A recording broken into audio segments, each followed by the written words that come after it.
Welcome, ladies, gentlemen, and of course, you, the audience! You may have noticed things are a tad, how you say, different? That's because today's show is much more about credits, much more about winning, more about the art. Dude, what the hell? You always give me the crap lines. No, you just suck. I mean to say, you appear to be the chote without the boat. I hate you for making me do this. Oh no, Hutch! Leave stage right! Oh, Hutch, you're screwing it all up! Well, looks like that's one Foxy without the moxie. I'm wearing makeup! And I put it on him. For actors, you guys are idiots. Idiots with fashion sense!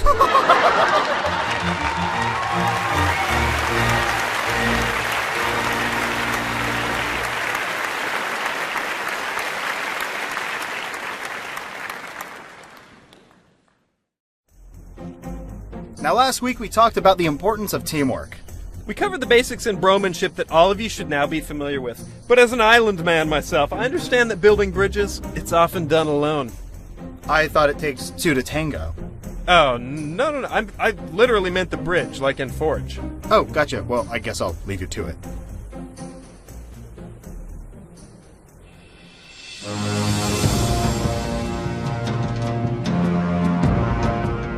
Yay! Forge time! Now, you Forge experts have already rolled up your sleeves and you're going at it, but now that Forge is a little easier to wrestle with, I'm trying to get some new blood in here, so Forge 101 continues right now.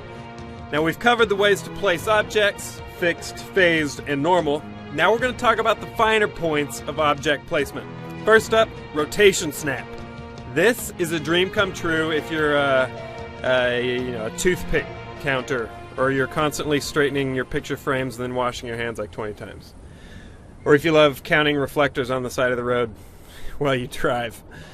Or if you, We get it! Ah, cool. Alright, so rotation snap is awesome. Once you grab an object, push B for the tools menu and adjust what angle you want to snap to. Now, nice, neat 90-degree angles make your map look super pro, but if you need an even finer level of control, you can grab an object, push B to get into object tools, then go to edit coordinates and position the object perfectly. Remember, whatever you have rotation snap set to, it sticks here, so for the fine adjustments you'll have to turn off snap while you do this stuff. Next, creating and editing game types. This is just as important a part of forging as being able to assemble the coolest maps of all time. Actually, editing game types is done in the custom games lobby. Select a game type that you'd like to tweak, go down to game options, have at it, poke around, have fun. Make sure that whatever game you're creating goes well with your map. Usually this takes a couple test runs.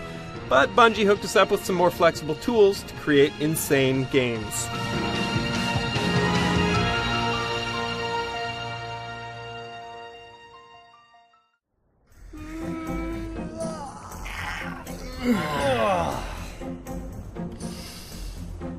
Oh, sorry. Go ahead. Keep on being fascinating. I would, but something tells me you're not keeping it real with me right now. No, man, we love all this talk of coordinates and snapping and switching all the stuff. We'll finish this later. Well, now that you know how to snap, now it's time to teach you guys what we do here every day. I'm, of course, talking about machinima, the very foundation of our work. All you need to make machinima in Reach is an Xbox 360, a copy of the game, a controller, and a local area network. In any game mode, while in local area configuration, press and hold the following button combination. Reload, switch grenades, push in on the right thumbstick and down on the D-pad for a total of 2 seconds. The beauty of this combination is that it can be fit to your controller layout. For example, I prefer using the Recon setup and the combination looks like this. On the other hand, say you prefer the boxer layout, then your outcome would look more like this. And there you have it, the world's simplest tutorial to get you started in your career in Halo Reach Machinima. Give yourself a round of applause. It's that time once again to showcase some of your awesome file share clips. Let's jump right into it.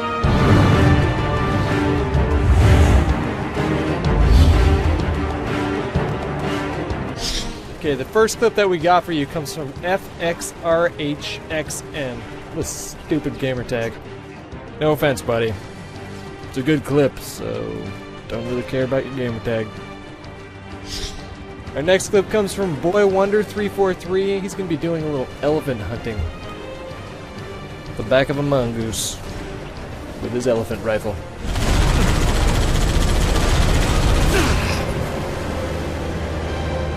Alright, our third clip for you guys comes from Weather War, and he decides that getting a 2-for-1 with a sniper rifle is not enough. He needs an overkill to drop on top of this delicious cake of awesome. Killing spree. Overkill. Our next clip comes from Campy. Do I really need to tell you why this clip is awesome? I don't, so I'm not gonna. Triple kill. Overkill. Sniper spree. Kill tapping. Killing spree. Kill atrocity. Kill him in jar. Kill catastrophe. Alright guys, it's time for our favorite clip here around the office. This one comes from a smiley face making his return to our top plays. He's going to start the clip off with a clean triple kill with one clip from his DMR, and then immediately follow it up with a sniper overkill extermination. Damn. Killing spree. Double kill. Triple kill. Overkill. Extermination. You know, I'm as big a fan of top plays as anybody, but I like top list plays even better. Alright dudes, we've spent a lot of time talking Topless. about the weapons and armor abilities. Now it's time to talk about one of the most important aspects of any Halo game. Topless. That's right, today we're going to talk about the subtle act of teabagging. What? That's right, the art of teabagging can be learned in just a couple minutes, but it takes days upon days of dedicated practice to truly master. Hutch, if you would be so kind as to lay down flat on your back and allow me to demonstrate. I hate literally every quality you could possibly hate in someone else. But with you, I hate you. That's cool, you're selfish. I understand. Way to take one for the team. I apologize for Captain Dipshit over here. What we're really here to talk about is map control. What? Map control? That's more important in your pea brain than teabagging? Come on, dude. Get with the times. It's 2010.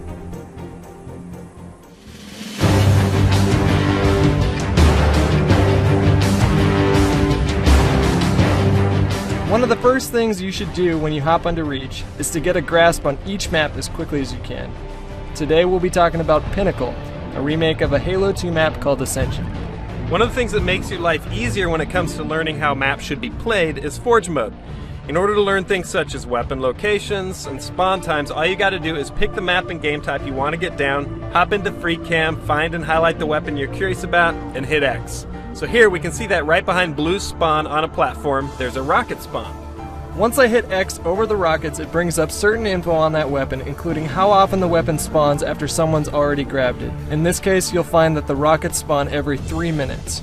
What's important about learning this is that every team should prioritize the power weapons as they spawn, and this is especially important with Pinnacle. Pinnacle is an asymmetrical map with a wide open center, 2 opposing towers, and narrow walkways along each side. Now, since the tall tower is a more favorable spot to set up in, the rockets play a nearly essential part in breaking that setup. If you run into a setup where all 4 guys are held up in tall tower, a well-timed rush with the rockets can turn the tide of the entire match, and can be the difference between winning and losing. So what happens when the other team is prioritizing the rockets just as much as you are? Teabagging. That's actually not it at all. Then sniper. Yes. I knew it. There's 2 snipes on Pinnacle. One's located to the left of the ramp at red spawn. The other's located on the right elbow of blue spawn near the short tower. Teabagging's close, right? Nope. Not even close. Oftentimes, two snipers will end up in a vicious cockfight from tower to tower.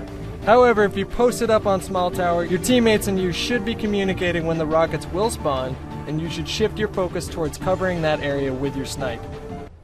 Vicious cockfight, huh? Where you talk like you're from the turn of the century or something. Roosters. Talking about roosters.